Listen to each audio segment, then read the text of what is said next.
When I was in seminary, a part of my studies was to create a genogram. And so for those who don't know, a genogram is like a family tree, but it's a bit more than that. Instead of just having sort of the names on your family tree and drawing lines to who's related to who, a genogram invites you to draw lines of connectivity. What are the trends and traditions in your family? What are the relationships and personalities like in your family? What are the conflicts and crises that have happened in your family that have shaped who your family is? And you do that in order to create sort of a fuller picture of your the family that you come from and how that impacts you. And it's a really neat exercise, and I often use it with couples who are getting married.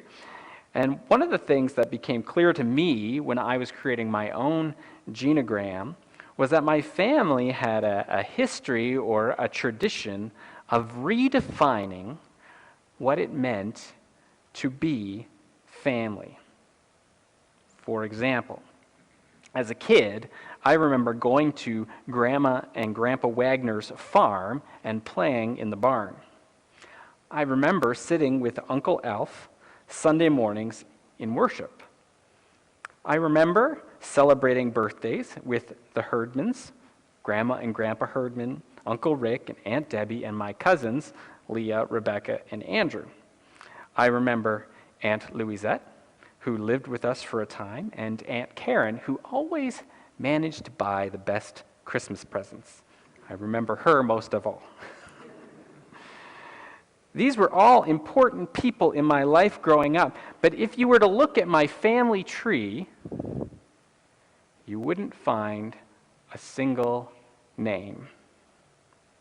Because these people are not biologically related to me, but they are important people in my life and in the life of my siblings. They were, for all intents and purposes, family. And as such, I was able to include them in my genogram project.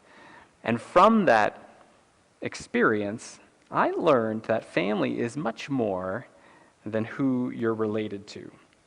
And that was a lesson that would continue to come back to me in my life. When I moved back to Collingwood in my early 20s, a place where I had grown up as a kid, 9 years old, and I took a job at the church that I had grown up with as their youth pastor at Emmanuel Presbyterian. I discovered there that I had 10 moms. They all wanted to have me over for dinner and did frequently. There was one week I didn't go. Every single day of the week, I was at somebody's house for dinner. They baked me birthday cakes, and they were very interested in this girl, Catherine, that I was dating at the time. One of them even drove me to my driver's test, just in case I failed and wasn't able to drive home. They took great care of me. There was also a time when Catherine and I went down to Trinidad to visit a friend of mine that I had met as part of my work through youth and mission. And we stayed with my friend Joel and his wife Rhoda and their 2 kids, Ariana and Jacob. And all that week, they referred to us as Uncle Reuben and Aunt Catherine, or Auntie Catherine, for the kids.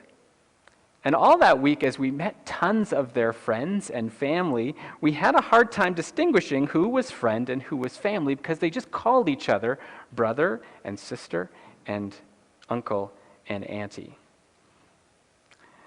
There was also a time when I sent a group of youth to Mistawasa, Saskatchewan, an indigenous reserve, to lead a summer camp program.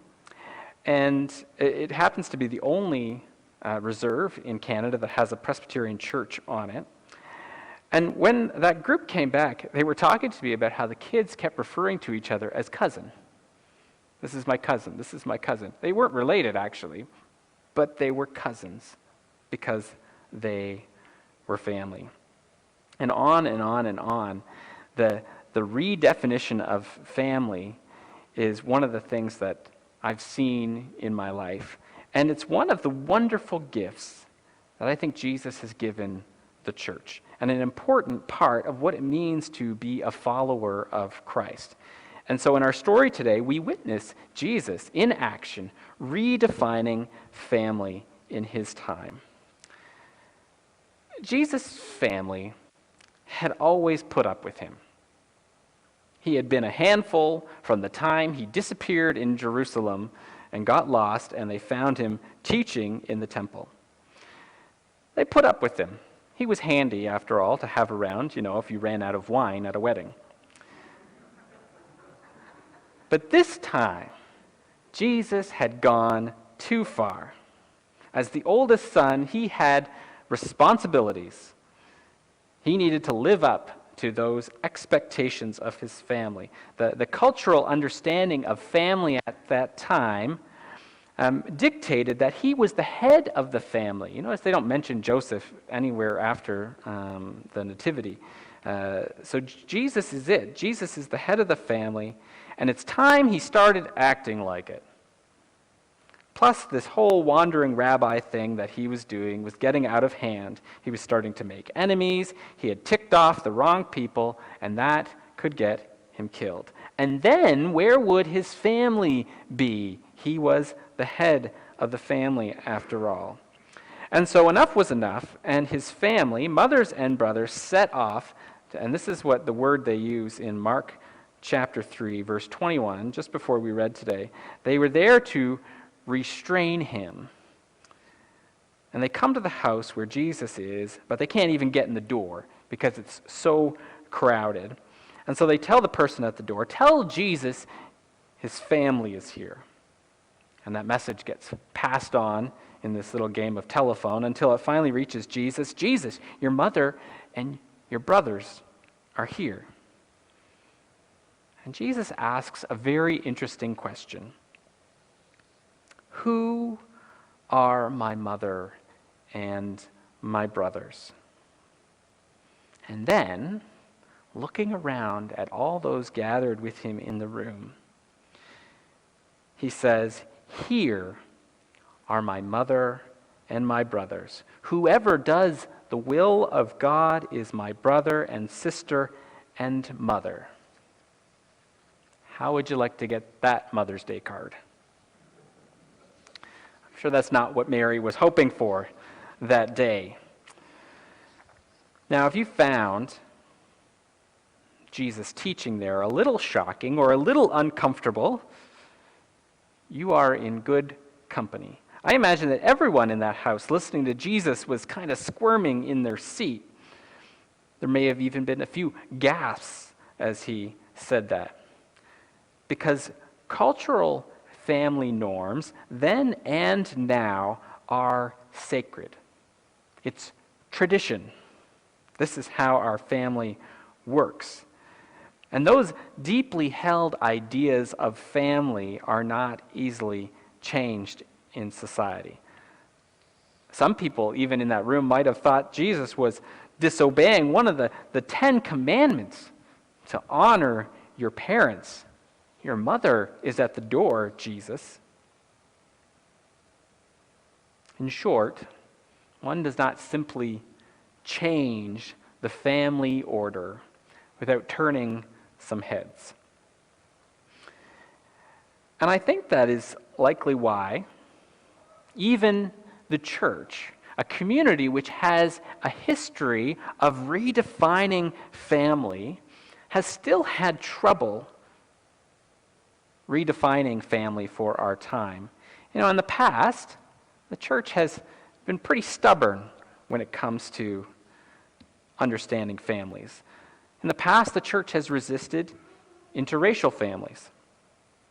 Today, still many churches resist families that are same-sex couples. In the past, the church has shunned families where there has been divorce. Some churches today still do. Children out of wedlock, live in common law, single mothers, the church has not had a good track record of accepting different family configurations. Just last summer, I talked to a Christian who was having trouble accepting the idea of a same-sex couple adopting because it would not look like a traditional family with a father and a mother, and they felt that that was important. And in so many small and little ways, the ways that we speak about family in the church is so often colored by our heteronormative biases. Redefining family is not something that comes naturally to us, but it is important because all these past and present sins of the church are like hanging an unwelcome sign on the front window for those families who do not look and function a certain way. And so on this Christian Family Sunday, I'd like to invite you, as Jesus did to those gathered in that crowded house, I'd like to invite you to question what it means to be a Christian family. I'd like to invite you into that process of redefining for our time and our place what family means and who is welcome. What Jesus was doing on that day 2,000 years ago was just pushing the boundaries of family out to include more and more people. People who had been cut off from their own families. People who had been disenfranchised by society. People who, quote unquote, didn't belong. Jesus is saying, you belong in this family. Because we all need a family to be a part of. Widows need a family. Orphans need family. The prodigals who run away need a family. The outcasts who've been kicked out need a family. LGBTQI persons need a family. Refugees need a family. We all need family to be a part of. And Jesus calls the church, this is our deepest part of who we are, is to be a community where people can belong. Just as this community has offered to you love and belonging, Jesus is calling us to offer that love and that belonging to others and draw that circle of who we call mother and sister and brother and sibling, of who we call family, to draw that circle wider and wider. Because there's someone here today who needs a mother, and they don't have one. There is someone here today who wants to be a mother, and yet they have no one to love. There is someone here who needs a brother to lean on, an aunt to give them wisdom, a grandparent to give them unconditional love, a second cousin twice removed just to talk with. We all need family. And Jesus' promise is this. This is the gospel, that those who follow him will never lack for mothers and siblings, but will have a family that cannot be counted. And so this morning, I invite us as the church to commit to being that extended family to each other and to anyone who comes through those doors.